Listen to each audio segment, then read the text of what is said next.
사회 보신 집사님께서 전도 집회를 얘기를 하셨는데요. 8월 첫 주에 전도 집회가 있었는데 전도 집회 말씀 잘 들으셨습니까? 제가 전도 집회 강사로서 말씀을 전해서 드리는 말씀은 아니고요. 제가 예전에 전도 집회의 말씀을 듣고 나면 마치 다시 구원함을 깨닫는 듯한 느낌을 받곤 했었습니다. 이것은 매번 구원함을 깨달아야 한다는 뜻으로 말씀을 드리는 것은 아닙니다.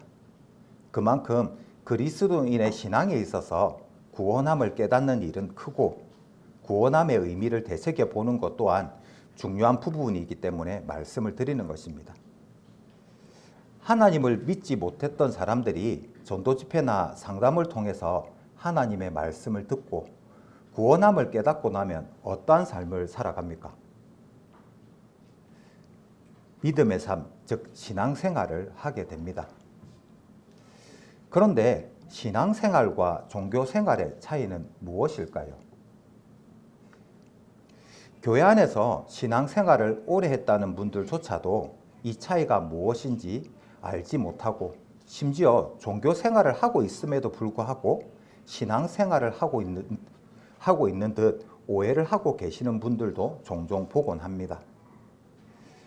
구원함을 깨닫게 된 그리스도인이라면 종교생활이 아닌 신앙생활을 해야 하는 것인데요. 올바른 신앙생활은 성화의 삶을 이루어가는 출발점이 되기도 합니다. 상반기에 성화의 삶이라는 주제를 가지고 주일 오후에 자매님 몇 분과 성경 공부를 했었습니다. 그때 제가 예수님의 생애에 대해서 말씀을 준비해서 함께 나눠보면 우리가 공부했던 성화의 삶에 대해서 조금 더 깊이 이해하고 그 의미가 다가올 것 같다라고 말씀을 드렸습니다. 함께 공부를 하고 싶었지만 시간적인 여건이 되지 않아서 그 시간에 함께 하실 수 없었던 성도님들도 계실 텐데요.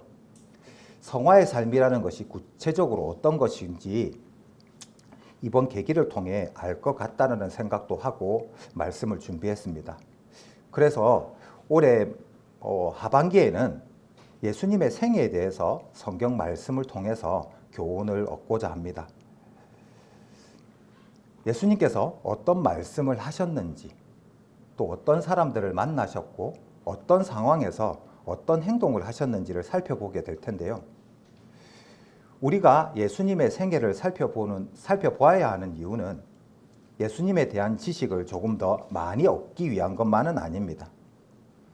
예수님께서 어디에서 태어나셨고 어떤 사역을 하셨고 어떤 말씀을 가르치셨고 십자가를 어떻게 지셨고 어떻게 부활하셨는지를 정확하게 아는 것은 매우 중요합니다. 이미 오랫동안 믿음 생활을 해오신 성도님들은 잘 알고 있는 내용이기도 하고요. 그런데 우리가 그것을 지식으로 아는 데서 멈춘다면 예수님의 생애를 통해 우리가 얻어야 할 교훈을 얻지 못하게 될 수 있습니다.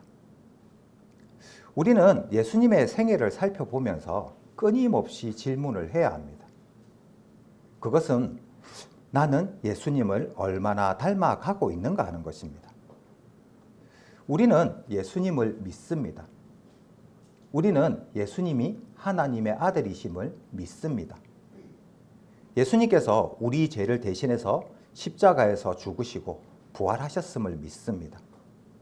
그리고 예수님을 믿음으로 우리가 죄사함을 받고 하나님의 자녀가 되었음을 믿습니다.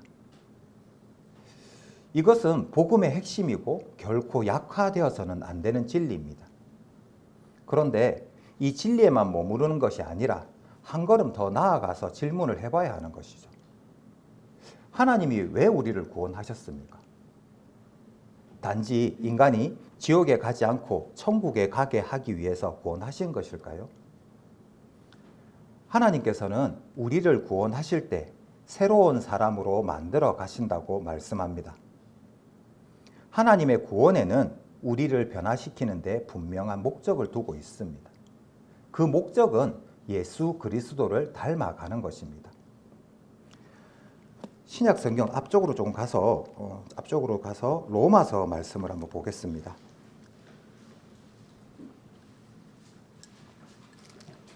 로마서 8장 29절 말씀입니다.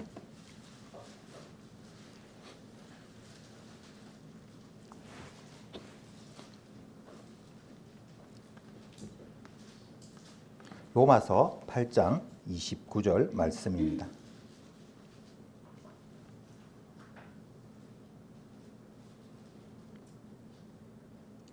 하나님이 미리 아신 자들로 또한 그 아들의 형상을 본받게 하기 위하여 미리 정하셨으니 이는 그로 많은 형제 중에서 맏아들이 되게 하려 하심이니라. 아멘. 로마서 8장 29절에서 사도 바울은 하나님의 구원의 목적을 말하면서 하나님의 백성이 그 아들의 형상을 본받도록 하신다라고 말씀을 합니다. 하나님께서 우리를 구원하신 이유는 단지 지옥에 가지 않기 위해서나 조금 더 착한 사람으로, 조금 더 성실하고 예의 바른 사람으로, 조금 더 종교적인 사람으로 만들기 위해서 구원하신 것이 아닙니다. 하나님께서 우리 안에서 이루시는 변화에는 기준이 있는데 그 기준은 예수 그리스도입니다. 그런데 우리는 종종 신앙생활을 하면서 그 평가 기준을 다른 곳에 두곤 합니다. 교회를 몇 년을 다녔는지, 성경책을 얼마나 많이 읽었는지, 교회에서는 어떤 직분을 맡고 있는지, 교회에서 얼마나 많은 봉사를 하고 있고 또 얼마나 많은 기도를 하고 있는지, 이런 것들로 기준을 삼는 것이죠. 물론 이런 것들도 모두 중요합니다. 예배도 중요하고 기도도, 말씀도 중요하고 교회 안에서 봉사하는 것도 중요하죠. 그런데 그런 것들 자체가 신앙의 최종 목적지는 아닙니다. 우리는 우리의 삶을 통해서 변화가 나타나야 하는데 그 모습은 바로 예수 그리스도를 닮은 모습입니다. 우리는 종종 교회 안에서나 교회 바깥에서 묻곤 하죠. 예수님을 얼마나 오랫동안 믿으셨습니까? 교회를 얼마나 오랫동안 다니셨습니까? 경우에 따라 그런 질문도 중요할 수 있지만 더 중요한 질문은 그동안 예수님을 얼마나 닮아 오셨습니까? 하는 것입니다. 구체적으로 질문을 하면 이런 질문이 되겠죠. 예수님을 처음 만났을 때보다 지금 더 온유해지셨습니까? 예전보다는 다른 사람을 쉽게 판단하지 않고 용서할 수 있게 되었습니까? 예전보다는 돈과 성공, 다른 사람의 인정에서 조금 더 자유로워지셨습니까?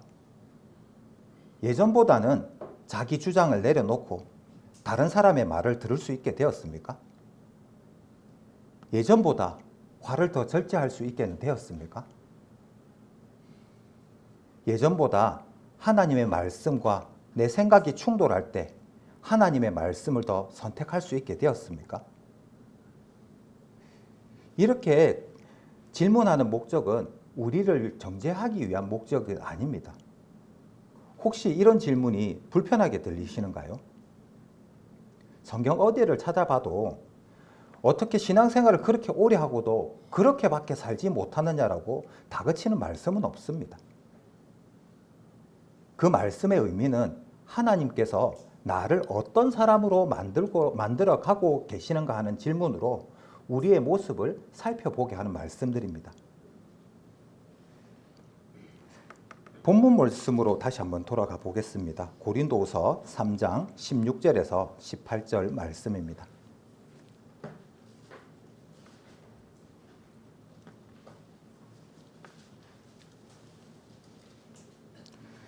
제가 다시 한번 천천히 읽어보겠습니다. 그러나 언제든지 주께로 돌아가면 그 수건이 벗어지리라. 주는 영이시니 주의 영이 계신 곳에는 자유함이 있느니라. 우리가 다 수건을 벗은 얼굴로 거울을 보는 것 같이 주의 영광을 보매 저와 같은 형상으로 화하여 영광으로 영광에 이르니 곧 주의 영으로 말미암음이니라. 아멘. 오늘 본문 말씀을 자세하게 살펴보면 세 가지 움직임이 있음을 확인할 수 있습니다. 하나님께로 돌아갑니다. 성령께서 자유를 주십니다. 주님의 영광을 바라보면서 주님의 형상으로 변화됩니다. 이런 세 가지 움직임을 확인할 수 있는데요. 이 흐름으로 성경 말씀을 살펴보고 성화는 내가 원하는 모습으로 자기 자신을 개선하는 과정이 아니라 성령께서 그리스도를 바라보게 하시고 그분의 형상을 담도록 지속적으로 변화시키는 하나님의 은혜의 역사라는 사실을 알고 교훈을 얻고자 합니다.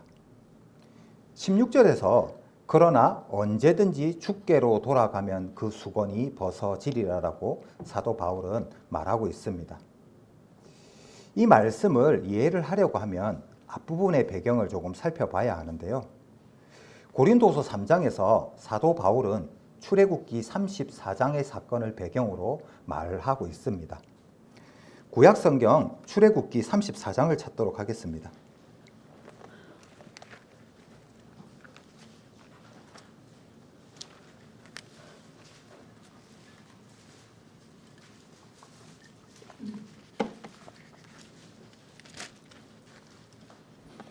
출애굽기 34장 30절에서 35절 말씀입니다.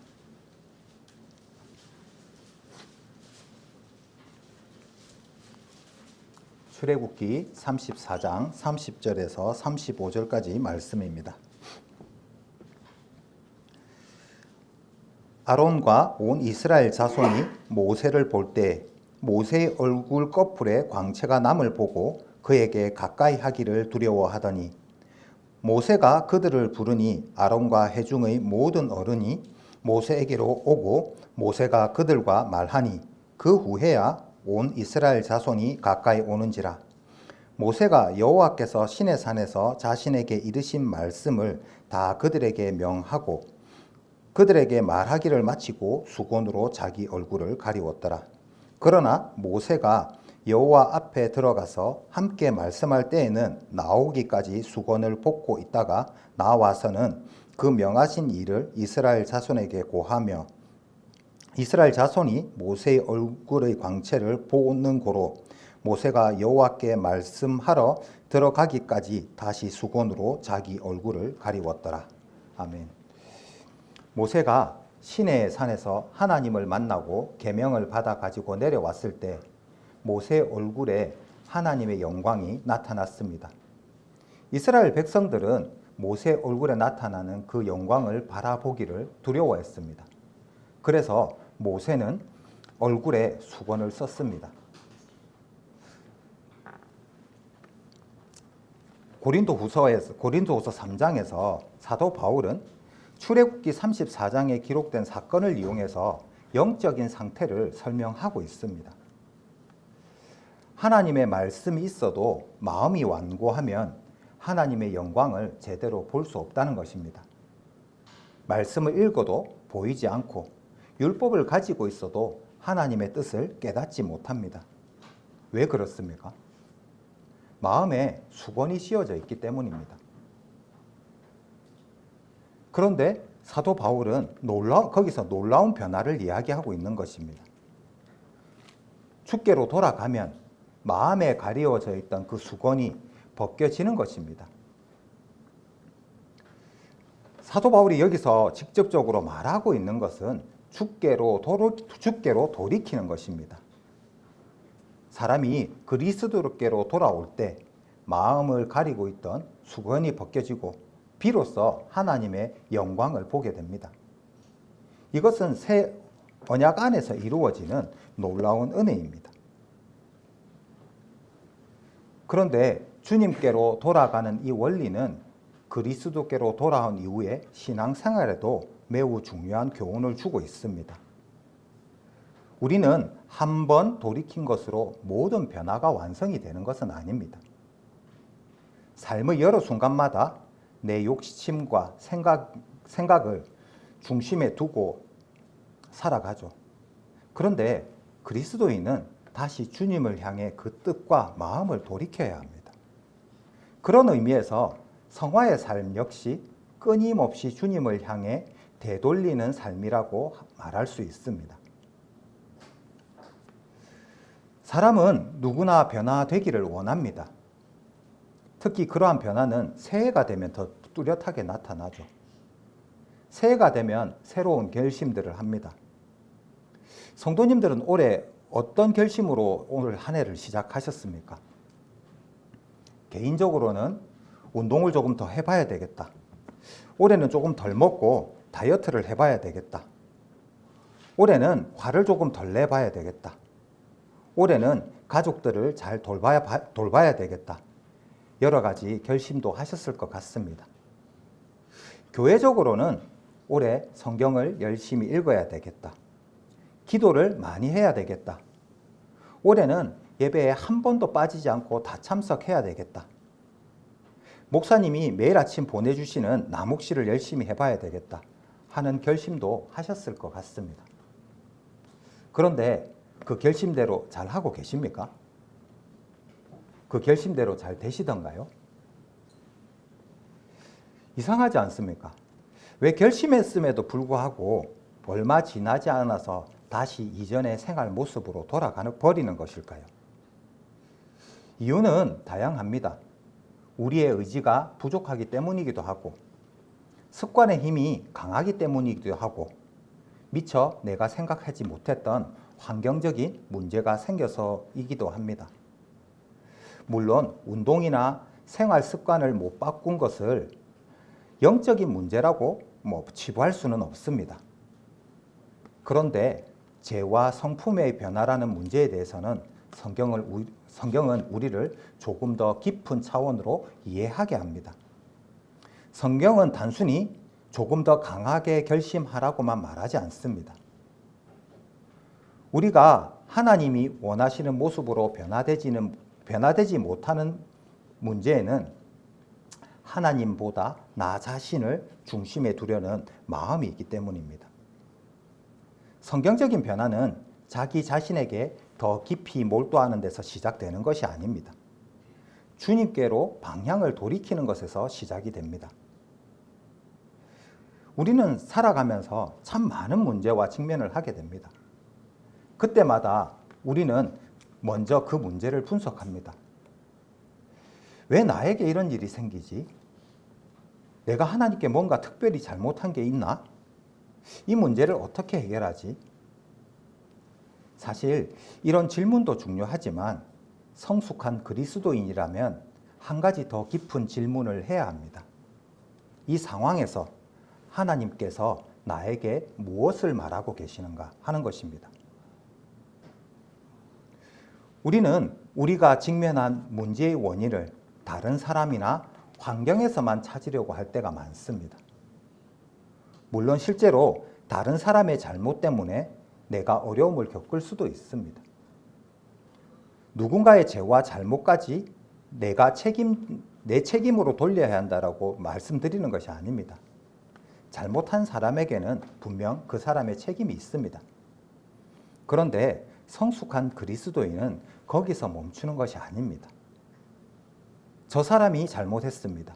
이것은 환경의 문제입니다라고 말하는 것으로 끝내지 않고 그 상황 속에서 하나님 앞에 서 있는 자신의 모습과 마음도 함께 살펴봐야 합니다.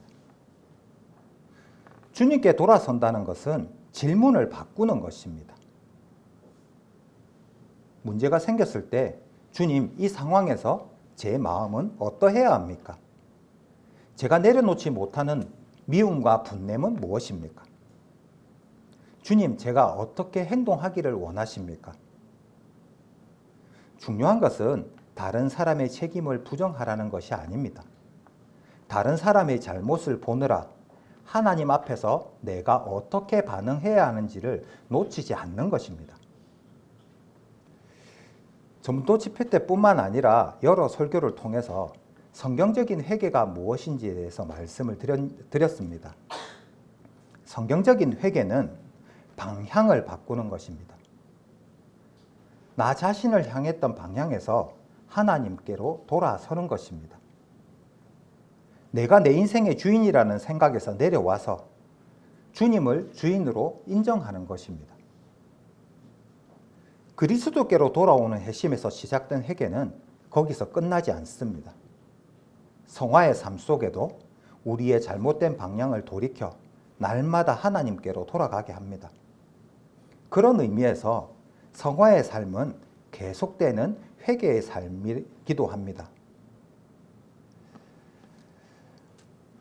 성도 여러분, 우리가 변화되지 않는 이유에 대해서 곰곰이 생각해 보신 적이 있으신가요?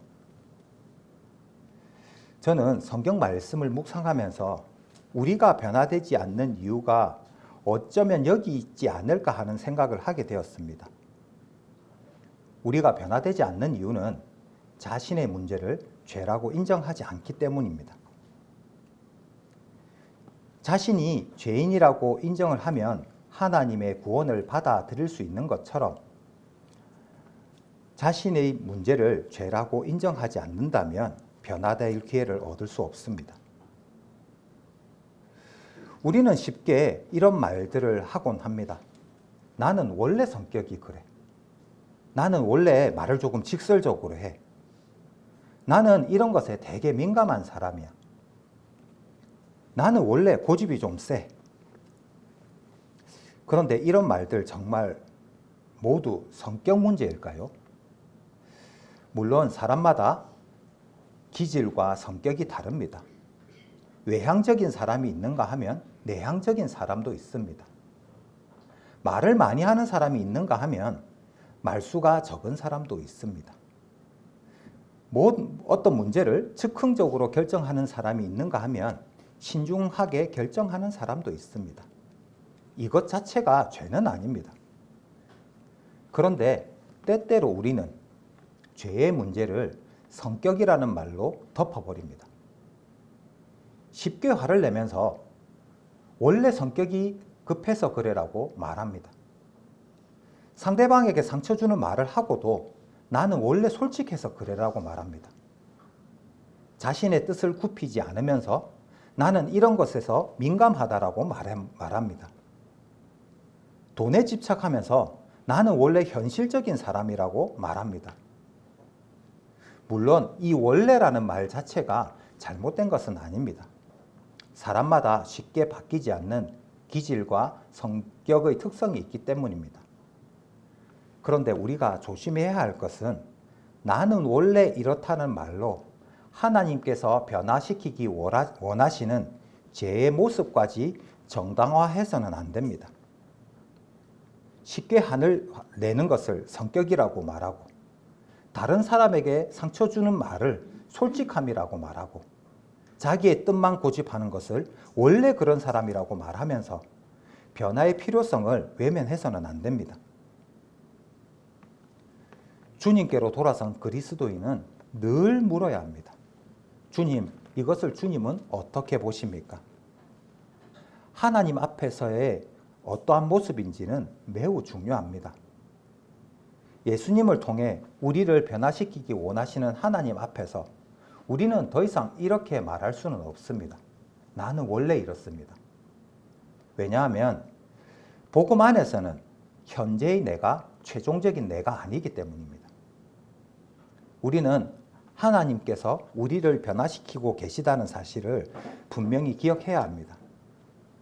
성화는 자신을 고치는 데서 시작되는 것이 아니라 자신이 주인인 자리에서 내려와서 하나님께로 돌아가는 데서 시작이 됩니다. 그래서 우리는 매일 하나님께로 돌아가야 하는 것입니다. 죄를 지을 때만 돌아가는 것이 아닙니다. 결정을 내릴 때도 누군가에게 상처를 받았을 때도 하나님께로 돌아가야 합니다. 성공했을 때도 실패했을 때도 하나님께로 돌아가야 합니다. 자녀와 대화할 때도 부부가 대화할 때도 하나님 편으로 돌아가야 합니다. 교회에서 성도를 대할 때도 하나님께로 돌아가야 합니다. 그리고 물어야 합니다. 하나님께. 하나님, 이 상황에서 제가 예수님을 닮는 길은 무엇입니까? 하고 물어야 하는 것이죠.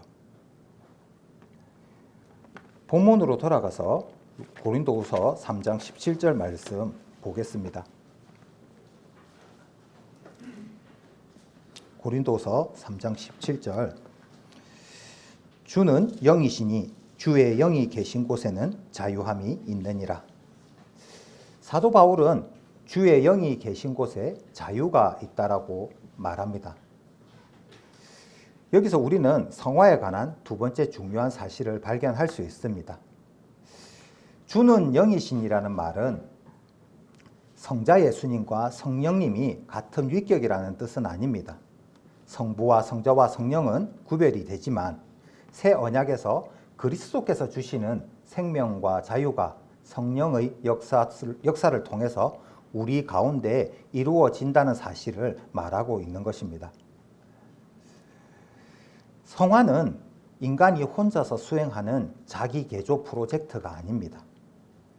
이 말이 매우 중요한 말인데요. 오해하시면 안 됩니다. 오늘 제 설교를 들으시고 이런 마음을 품으라고 요구하는 것이 아닙니다. 아, 그렇구나. 이제 예수님처럼 살아야 하는구나. 앞으로 화도 안 내고 용서도 잘하고 친절하게 살고 기도도 열심히 해야지. 그리고 아주 강하게 결심을 하시겠죠. 물론 결심도 필요하고 순종하려는 의지도 필요합니다. 그런데 그것만으로는 사실 충분하지가 않습니다. 사실 우리에게 필요한 것은 성경적인 지식이나 더 많은 정보가 아니기 때문입니다. 이걸 모르는 사람은 저는 한 명도 없을 거라고 생각을 합니다. 화를 내면 안 된다는 것을, 다른 사람을 사랑해야 한다는 것을, 용서를 해야 한다는 것을 모르는 사람이 있을까요? 말씀을 읽어야 하고 기도를 해야 한다는 것을 모르는 사람이 있습니까? 우리는 이미 다 알고 있습니다. 하지만 우리는 알면서도 하지 못할 때가 훨씬 더 많습니다. 왜 그럴까요? 우리의 문제는 단지 성경적인 지식이 부족하기 때문이 아닙니다. 우리가 깊이 생각해 보지 않았을 뿐이고 우리가 그 죄의 힘을 경험하고 있는데 실제로 그것을 인식하지 못하기 때문입니다. 미워하고 싶지 않은데 미워하고 비교하지 말아야 한다고 말하면서도 비교를 합니다. 화내지 말아야 한다고 생각하면서 또다시 화를 냅니다. 말 조심해야지 하고 생각을 하지만 또 누군가에게 말로 상처를 줍니다. 돈에 집착하면 안 된다는 것을 알면서도 돈 때문에 늘 불안해합니다. 사람의 평가에 붙잡히지 말아야 한다고 생각을 하면서도 누군가 나를 인정해주지 않으면 마음이 무너져 내립니다. 이것이 죄가 가진 힘입니다. 그래서 우리에게 성경적인 지식보다 교회가 요구하는 교리보다 새로운 능력이 필요한 것입니다. 성경은 그 능력이 어디에서 오는지 말하고 있고 그 능력은 성령께서 역사하십니다. 여기서 사도 바울이 말하는 자유를 이해해 볼 수 있습니다. 사도 바울이 말하는 자유를 오해해서 이제 예수 그리스도를 믿으니까 마음대로 살아도 된다는 그런 자유가 아닙니다. 율법에서 자유로워졌으니까 무엇을 해도 상관이 없다라고 하는 그런 뜻도 아닙니다. 성경적인 자유는 죄에 이끌려 살아가는 상태로부터에서의 자유입니다. 쉽게 말하면 이런 것이죠. 사람은 죄를 지을 때 결정권이 내게 있으니까 내가 자유롭다고 생각합니다.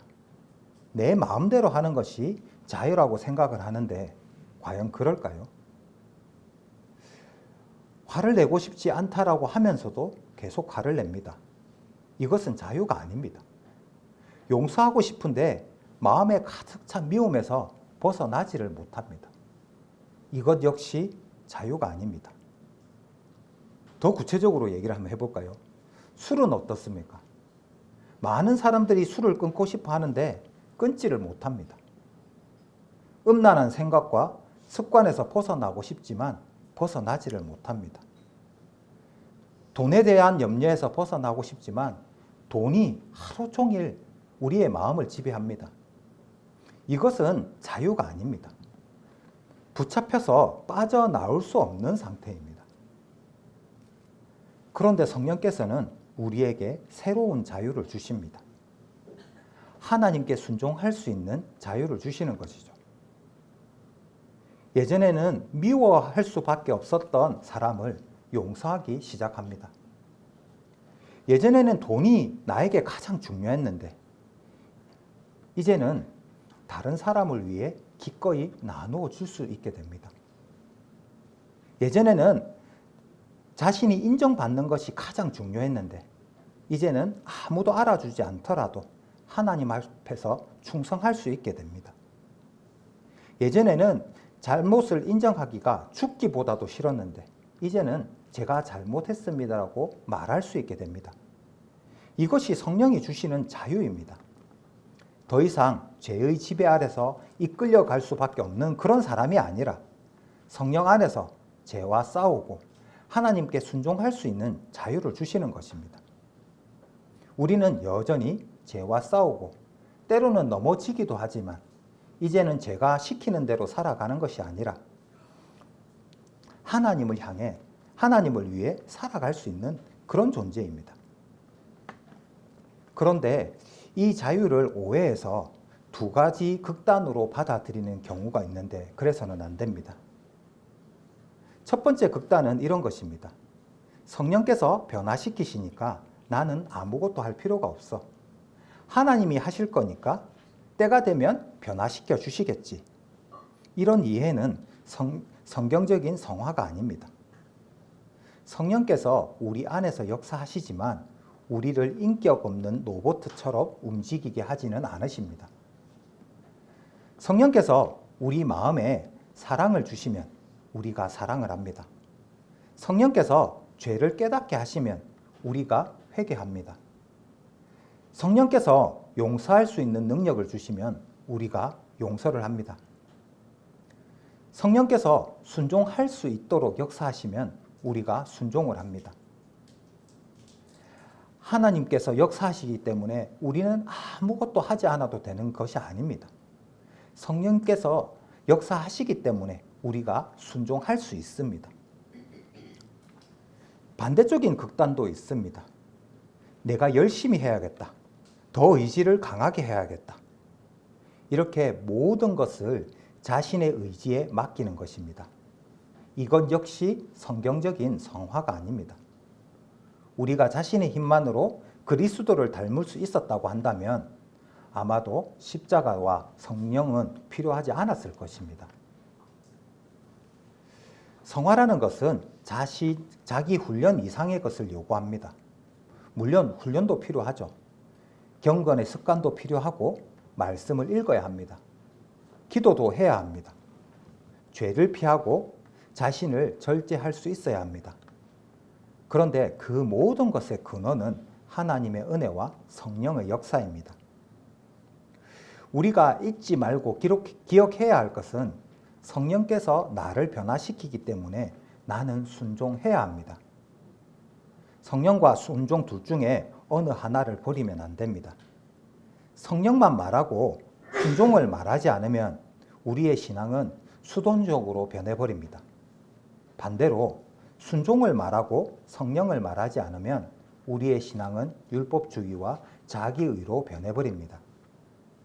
그래서 가장 복음적인 성화는 성령과 순종이 함께 해야 합니다. 성령께서 역사하시고 성도는 그 은혜에 힘입어 순종하는 것입니다. 사랑하는 성도 여러분, 이런 생각을 하고 계시는 분은 없을 것 같은데 혹시 이런 생각을 하고 계시지는 않습니까? 나는 평생 이렇게 살아왔었어.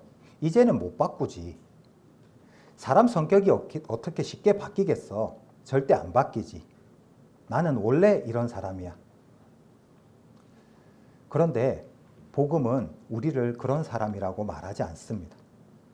성령께서 우리 안에 거하신다면 지금 우리의 모습이 하나님의 앞에 가는 최종적인 모습이 아닙니다.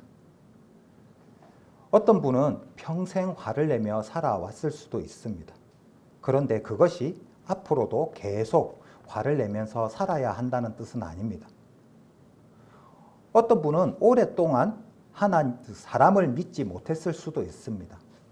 그런데 그것이 앞으로도 계속 마음의 문을 닫고 살아야 한다는 뜻도 아닙니다. 어떤 분은 자기 중심적으로 살아왔을 수도 있습니다. 그런데 그 과거가 미래를 결정하지는 않습니다. 왜냐하면 우리 안에서 성령께서 역사하시기 때문입니다. 이것이 성화의 소망입니다. 우리는 자신을 낙관하는 것이 아니라 성령의 능력을 믿는 것입니다.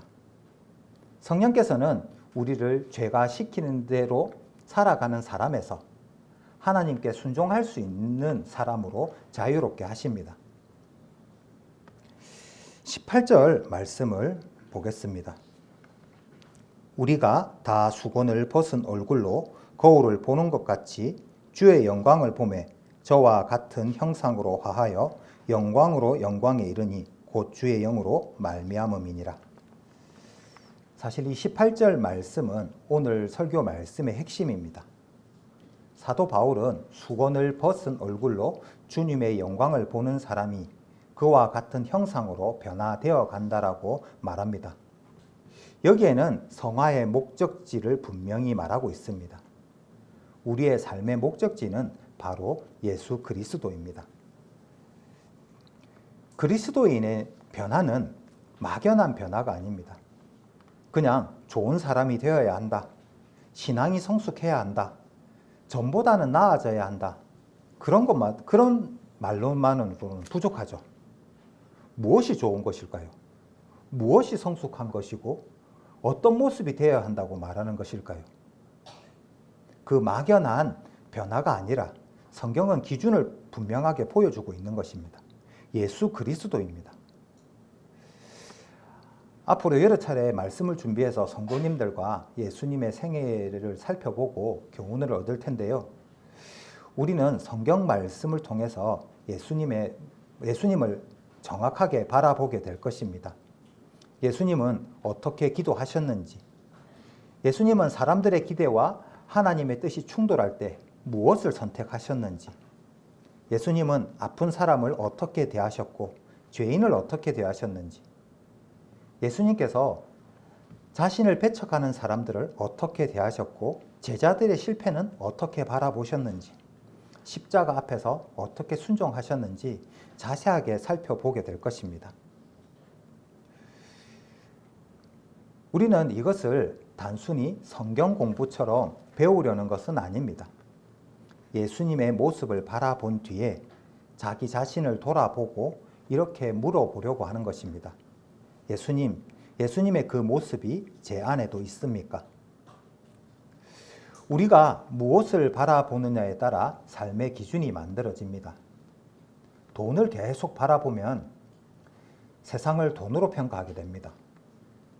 성공만 계속 바라보면 모든 것을 성공과 실패로 구분해서 평가를 합니다. 사람들의 평가만을 계속 바라보면 사람들에게 인정받는 것이 삶의 기준이 되어버립니다. 그래서 무엇을 바라보느냐가 중요합니다. 그리스도인은 예수 그리스도를 바라봐야 합니다. 여기서 바라본다는 것을 단순히 예수님의 모습이나 얼굴을 머릿속으로 상상해야 한다는 뜻으로 이해하시면 안 됩니다. 바라본다는 것은 말씀으로 그리스도를 살펴보는 것입니다. 복음서를 읽으면서 예수님이 어떤 분이신지를 살펴보고 성경 전체에서 그리스도께서 이루신 구원을 바라보는 것이죠. 말씀을 들으면서 그리스도의 성품을 살펴보는 것입니다. 그리고 그 말씀 앞에 자기 자신을 세워보는 것입니다. 예를 하나 들어보면 우리는 성경에 기록된 예수님께서 자신을 배반할 제자들의 발을 씻기는 장면을 읽습니다. 그 모습을 우리는 어떻게 이해합니까? 이렇게 이해하면 안 됩니다. 단순히 예수님이 자신을 배반할 제자들의 발을 씻길 만큼 사랑이 많고 겸손한 분이시구나, 이렇게 말하고 끝내는 것은 아닙니다. 그 다음 질문이 필요한 것이죠. 그럼 나는 어떤가? 나는 누군가 나를 무시하면 어떻게 반응을 합니까? 나는 인정받지 못하면 어떻게 합니까? 나는 나보다 낫다고 생각되는 사람을 어떻게 대하고 있습니까? 이런 질문으로 이어질 때 말씀은 우리의 거울이 됩니다. 예수님을 바라보면서 내 모습을 본다는 것을 우리에게 매우 중요한 일이 일어난다고 사도 바울은 오늘 본문 말씀 18절에서 말하고 있습니다. 우리가 주님을 바라보면서 단순히 우리의 부족함만을 발견하는 것이 아니라 변화되어 간다고 말하고 있습니다. 그와 같이 형상으로 된다는 것은 성화의 놀라운 비밀입니다. 예수님을 진실하게 바라보면 우리는 두 가지를 동시에 경험합니다. 하나는 내가 얼마나 부족한 사람인지를 깨닫게 되고, 다른 하나는 하나님께서 나를 어떤 사람으로 빚어가는지를 보게 됩니다. 예수님의 온유함을 보면요, 나의 분노가 보입니다. 예수님의 순종을 보면 나의 불순종이 보입니다. 예수님의 긍휼을 보면 나의 무관심이 보입니다. 예수님의 사랑을 보면 나의 자기중심성이 보입니다. 그런데 놀라운 것은 바로 그 자리에서 성령께서 우리를 위해 일하고 계십니다. 너는 왜 그것밖에 안 되느냐라고 우리를 다그치고 정죄하는 것이 아니라 그리스도를 다시 보게 하시고 죄를 깨닫고 회개하게 하시고 순종하게 하시고 조금씩 그리스도의 형상으로 변화시켜 가십니다. 이러한 하나님의 섭리를 오해하지 말아야 합니다. 성화라는 것은 예수님의 외형적인 생활 형태를 그대로 복사한다는 것이 아닙니다. 예수님이 갈릴리에 사셨으니까 우리가 갈릴리로 가서 살아야 할까요? 예수님이 목수의 가정에서 자라났다고 하니까 우리도 목수가 되어야 할까요? 예수님이 12제자들을 데리고 다니셨다 하니까 우리도 12명의 제자를 만들어야 한다는 그런 뜻이 아닙니다. 우리가 닮아가야 하는 것은 예수님의 성품과 마음, 그리고 하나님을 향한 태도와 사람들을 향한 태도와 순종입니다. 성도님들이 아시는 예수님은 하나님 아버지를 어떻게 사랑하셨습니까? 아버지의 뜻을 자신의 뜻 앞에 두셨습니다. 성도님들이 아시는 예수님은 사람들을 어떻게 대하셨습니까? 병든 사람을 불쌍히 여기시고 소외된 사람들에게 가까이 다가가셨습니다. 죄인을 받아주셨고 그러나 죄를 가볍게 여기지는 않으셨습니다. 성도님들이 아시는 예수님은 권력을 어떻게 사용하셨습니까? 다른 사람 위에 군림하기보다는 오히려 낮은 자리까지 내려가서 섬기셨습니다. 성도님이 아시는 예수님은 자신을 미워하는 사람들을 어떻게 대하셨습니까? 예수님은 악을 악으로 갚지 않으셨습니다. 성도님들이 아시는 예수님은 고난 앞에서 어떻게 하셨습니까? 하나님 아버지 뜻에 순종했습니다. 이것이 우리가 닮아가야 할 예수님의 모습입니다. 사도 바울은 예수님의 모습을 설명하면서 매우 중요한 의미를 우리에게 말하고 있습니다.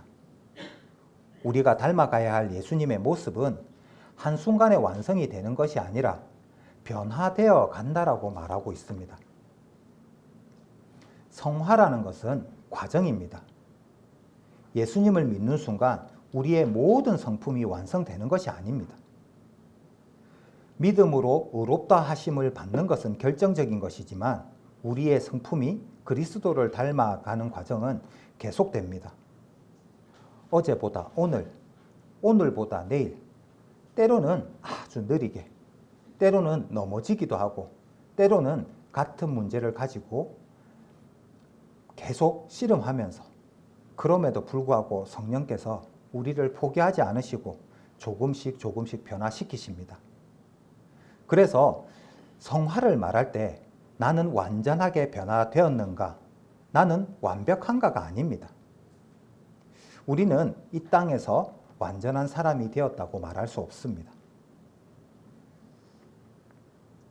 우리가 성화를 말할 때 생각해 봐야 할 것은 방향성입니다. 재작년에도, 작년에도, 그리고 올해도 똑같이 화를 내고 있습니까? 아니면 여전히 화를 내고는 있기는 하지만 그래도 조금은 빨리 화를 멈출 수 있게 되었습니까? 여전히 인정받고 싶은 마음은 가득하지만 예전보다는 누가 알아주지 않더라도 하나님 앞에서 충성되게 맡겨진 일을 감당하게 되지는 않았습니까? 여전히 돈 때문에 걱정을 하고 있지만 그래도 이전보다는 나눔의 기쁨도 알게 되지는 않았습니까? 여전히 내 주장이 강하기는 하지만 때로는 남의 의견을 존중할 수 있게 되지는 않았습니까? 아주 작지만 변화되고 있다면 그것은 중요한 것입니다. 방향이 중요한 것이고 그것은 분명한 변화입니다. 주님을 바라보는 사람은 성령의 역사 가운데 조금씩 주님의 형상으로 변화가 됩니다. 사랑하는 성도 여러분, 혹시 지금 이 설교를 들으시면서 마음 가운데 어떤 생각이 드십니까? 예수님을 닮지 못한 부분이 너무 많네.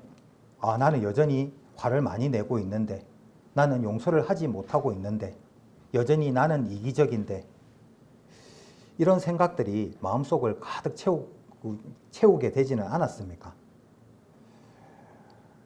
이런 마음을 채우라고 말씀을 드린 것은 아니고요. 예수님의 모습을 진지하게 바라보면 바라볼수록 우리의 부족함은 더 선명하게 보입니다. 예수님의 거룩을 보면 우리의 죄가 보이고 예수님의 사랑을 보면 우리의 이기심이 보이죠. 예수님의 겸손을 보면 우리의 교만이 보이고 예수님의 순종을 보면 우리의 불순종이 보입니다. 목사님이 아침마다 보내주시는 나묵시를 통해서 우리에게 익숙해진 말이 하나 있는데 그 말이 뭐냐면 로기스 모이라는 말이 있습니다. 초기 기독교 영성에서 사람들의 마음속에 들어와서 하나님을 바라보지 못하게 하고 죄와 낙심으로 이끌어가는 여러 유혹적인 생각들을 중요하게 다루었었습니다. 그런데 저는 여기서 한 가지 분명히 구별을 조금 해드리고 싶습니다. 우리가 예수님의 모습을 보면 나는 왜 아직도 이것밖에 안 될까라는 생각들을 하곤 하는데 이 생각 자체가 언제나 잘못된 것은 아닙니다. 하나님의 말씀 앞에서 자신의 부족함을 발견하고 죄를 슬퍼하는 것은 우리에게 필요합니다. 성경도 하나님의 뜻대로 하는 근심이 회개를 이루는 경우가 있다라고 기록을 하고 있습니다. 문제는 그 생각이 우리를 어디로 데려가느냐 하는 것입니다. 내가 잘못했구나. 하나님께로 돌아가야 되겠다. 이렇게 우리를 회개와 그리스도의 은혜로 이끄는 메타노이아로 이어지는 깨달음이라면 그것은 우리에게 매우 유익합니다.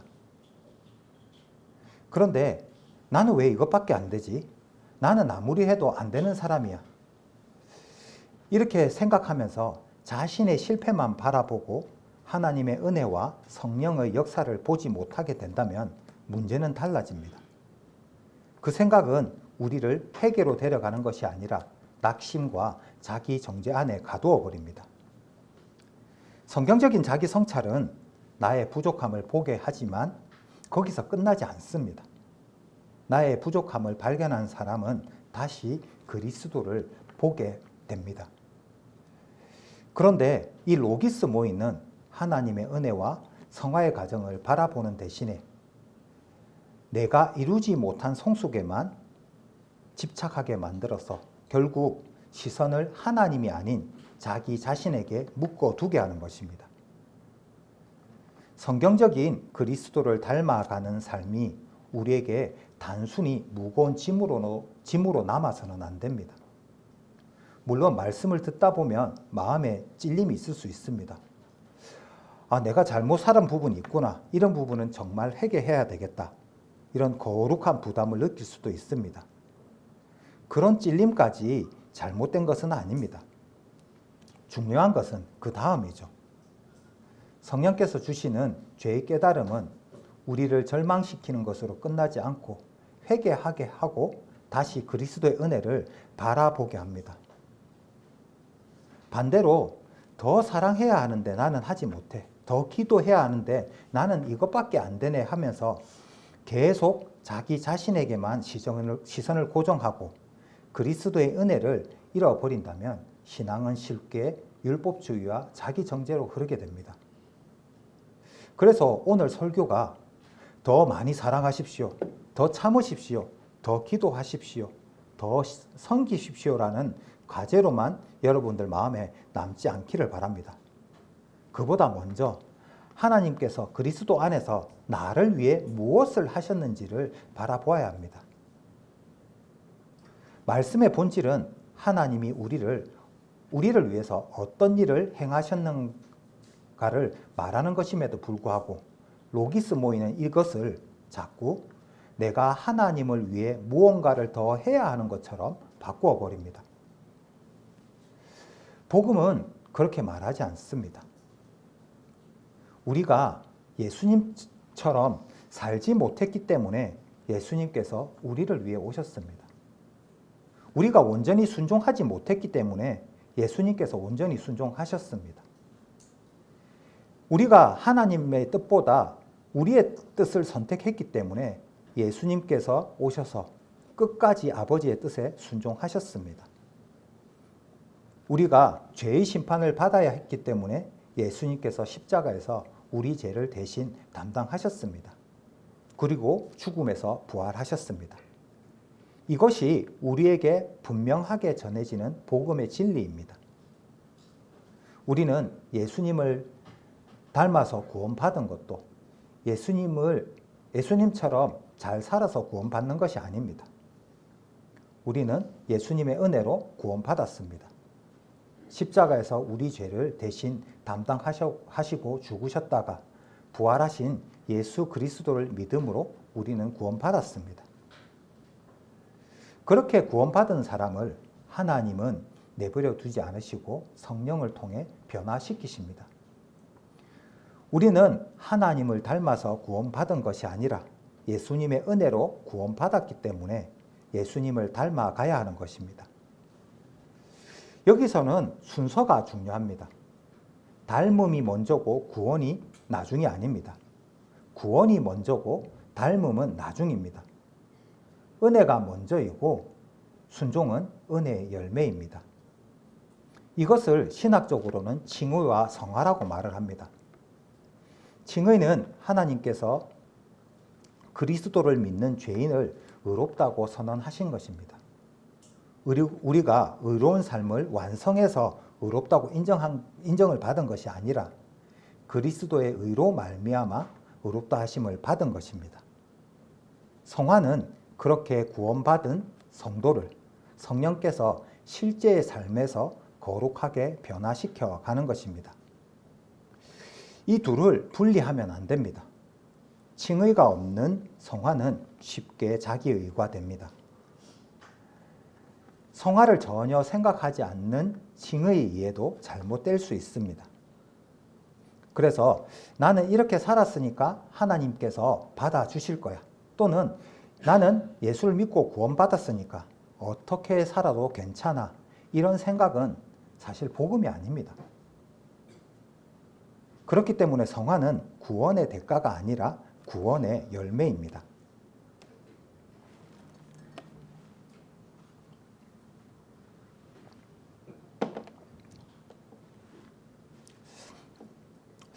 오늘 말씀을 들으시고 우리 자신을 조금 점검을 해보았으면 좋겠습니다. 신앙이 성숙한지 안 한지는 무엇으로 판단할 수 있을까요? 신앙의 성숙을 교회의 경력으로만 판단하지 않았으면 좋겠습니다. 교회를 20년, 30년 다녔다고 자동적으로 그 기간만큼 성숙한 것은 아닙니다. 직분이 있다고 자동으로 성숙한 것은 아닙니다. 성경을 많이 안다고 자동으로 성숙한 것도 아닙니다. 그런데 사실 말씀을 많이 아는 것은 매우 중요하죠. 그런데 그 많이 아는 말씀이 어디까지 내려와야 합니까? 우리의 성품으로 내려와야 합니다. 우리의 하는 말, 우리가 사용하는 돈, 부부 관계, 자녀 교육으로 내려와야 합니다. 우리의 직장 생활로, 교회 안에서의 성도 간의 관계로 내려와야 합니다. 이렇게 진지하게 자기 자신에게 한번 물어보셨으면 좋겠습니다. 관계에서 나는 변화하고 있는가? 어떻습니까? 예전보다 다른 사람들을 더 존중할 수 있게 되었습니까? 누군가 나에게 실수할 때 그 사람을 이해하고 기다려줄 수 있게는 되었습니까? 이런 것도 한번 물어봤으면 좋겠습니다. 말에서 나는 변화하고 있는가? 혹시 내가 내뱉는 말로 사람을 세우는지 무너뜨리고 있는지 생각을 해보셨으면 좋겠습니다. 그 사람이 없는 자리에서 그 사람을 판단하고 있지 않은지 이런 부분들도 꼭 점검을 해봐야 됩니다. 이것도 한번 질문을 해봤으면 좋겠습니다. 분노에서 나는 변화하고 있는가? 화를 내는 것 자체는 언제나 죄는 아닙니다. 그런데 그 화가 나의 말과 행동까지 지배하고 있다면 그것은 문제가 되는 것입니다. 이것도 한번 물어보셨으면 좋겠습니다. 용서에서 나는 변화하고 있는가? 몇 년 전의 일을 아직도 마음속에서 담아두고 반복해서 그 상대를 미워하고 판단하고 있지는 않습니까? 이것도 한번 물어보셨으면 좋겠습니다. 물질에서 나는 변화하고 있는가? 돈을 더 많이 가지기 위해 욕심을 내는 것만이 아니라 돈의 지배에서 자유로워지셨습니까? 이것도 한번 물어보셨으면 좋겠습니다. 인정해서 나는 변화하고 있는가? 사람들이 알아주지 않더라도 그냥 묵묵히 보이지 않는 곳에서 하나님 앞에 충성하고 있습니까? 이것도 물어보십시오. 국률에서 나는 변화하고 있는가? 다른 사람의 어려움을 보고서도 이건 내 일이 아니다라고 그냥 지나치고 있지는 않습니까? 마지막으로 순종해서 나는 변화하고 있는가 한번 물어보십시오. 하나님의 말씀과 내 생각이 충돌할 때 나는 어느 쪽을 선택을 합니까? 이 질문들을 하면서 완벽한 답을 찾아야 하는 것은 아닙니다. 그런 사람이 되었다고 말하는 것이 성화도 아닙니다. 중요한 것은 내가 어느 방향으로 변해가는가 하는 것입니다. 조금씩이라도 예수님을 닮아가고 있는가 하는 것이죠. 예배가 끝난 뒤에 뭔가 거창한 결심을 하고 실천해 보라고 말씀을 드리고 싶지는 않지만 작은 것이라도 매일 실천을 해보았으면 좋겠습니다. 먼저 매일 예수님을 바라보는 삶을 살아보셨으면 좋겠습니다. 복음서를 읽어보면 예수님의 모습을 바라볼 수 있습니다. 그런데 많이 읽는 것이 목적이 아닙니다. 매일 조금씩 말씀을 읽고 내가 읽은 그 말씀에서 예수님의 모습이 어떻게 나타났는가를 살펴보는 것입니다. 예수님은 어떻게 말씀하셨는지, 사람들은 어떻게 대하셨고, 무엇을 중요하게 여기셨고, 무엇 때문에 슬퍼하시고 분노하셨는지, 그리고 어떤 순간에 기도하셨는지를 살펴보는 것입니다. 또 변화되어야 할 한 가지를 정해보는 것입니다. 한꺼번에 모든 것을 바꾸려고 할 필요는 없습니다. 기도와 묵상 가운데 성령께서 특별히 깨닫게 하시는 한 가지 영역을 정해보는 것입니다. 그것은 분노일 수도 있고 말일 수도 있고 교만이나 비교일 수도 있습니다. 용서하지 못하는 마음이나 돈, 사람에게 인정받고 싶은 욕구일 수도 있습니다. 그런 것들을 한 가지를 정해보는 것입니다. 그리고 반드시 행동으로 순종하는 것입니다. 성화는 좋은 생각이나 말씀을 듣고 감동받았다고 변화되는 것은 아닙니다. 반드시 행동이 필요합니다. 사과해야 한다면 사과하고 용서를 구해야 한다면 용서를 구하는 것입니다. 잘못된 관계를 정리한다면 정리를 해야 하고 끊지 못하는 죄의 습관이 있으면 적극적으로 조치를 취하는 것입니다. 성령께서 알아서 바꾸어 주겠지 하는 것이 아니라 성령께서 역사하심을 믿고 우리가 순종하는 것입니다. 사랑하는 성도 여러분, 이제 우리가 하는 질문들, 예수님은 얼마나 오랫동안 믿으셨습니까? 이런 질문도 중요하겠지만 이런 질문보다 그동안 얼마나 예수님을 닮아 오셨습니까? 하는 질문들을 많이 하는 신앙이 되었으면 좋겠습니다. 이 질문으로 마음을 무겁게 하거나 낙심하게 만들려는 것은 아닙니다. 그런데 오늘 우리가 함께 살펴봤던 고린도후서 3장의 말씀을 보면 우리가 왜 이런 질문을 해야 하는지 분명히 알 수 있습니다. 성령께서 우리를 변화시키십니다. 우리의 소망은 우리의 강한 의지에 있는 것이 아니라 성령께 있습니다. 이것은 사람이 원래 그렇지, 사람이 부족한 것이 당연한 것 아니야? 나중에 때가 되면 하나님께서 바꿔주겠지 하는 그런 막연한 기대가 아닙니다. 성령께서 우리를 말씀 앞에 세우시면 우리는 순종해야 합니다. 회개할 것이 있다면 회개해야 합니다. 버릴 것이 있다면 버려야 하고 용서할 사람이 있다면 용서를 향해서 걸어가는 것입니다. 주님께로 돌아가는 것입니다. 성화는 어느 날 갑자기 예수님과 똑같은 사람이 되는 것이 아닙니다. 오늘보다 내일 조금 더, 올해보다 내년에 조금 더, 내 생각보다 주님의 뜻을 선택하고 내 자존심보다 사랑을 선택하고 내 욕심보다 섬김을 선택하고 내 미움보다 용서를 선택하고 내 편안보다 순종을 선택하면서 성령의 역사 가운데 조금씩 예수님의 형상을 닮아가는 것입니다. 예수님의 모습을 보면서 사실 우리가 진실되게 물어야 할 질문들이 있습니다. 예수님의 기도하는 모습을 보면서 주님, 이 모습이 제 안에도 있습니까? 하고 묻는 것입니다. 예수님께서 고통받는 사람들을 불쌍히 여기는 모습을 보면서 주님, 이 마음이 제 안에도 있습니까? 하고 묻는 것입니다. 예수님께서 자신을 미워하는 사람들까지 사랑하시는 모습을 보면서 주님, 이 사랑이 제 안에도 있습니까? 하고 묻는 것입니다. 예수님께서 십자가 앞에서 아버지의 뜻에 순종하는 모습을 보면서 주님, 이 순종이 제 안에도 있습니까? 하고 묻는 것입니다.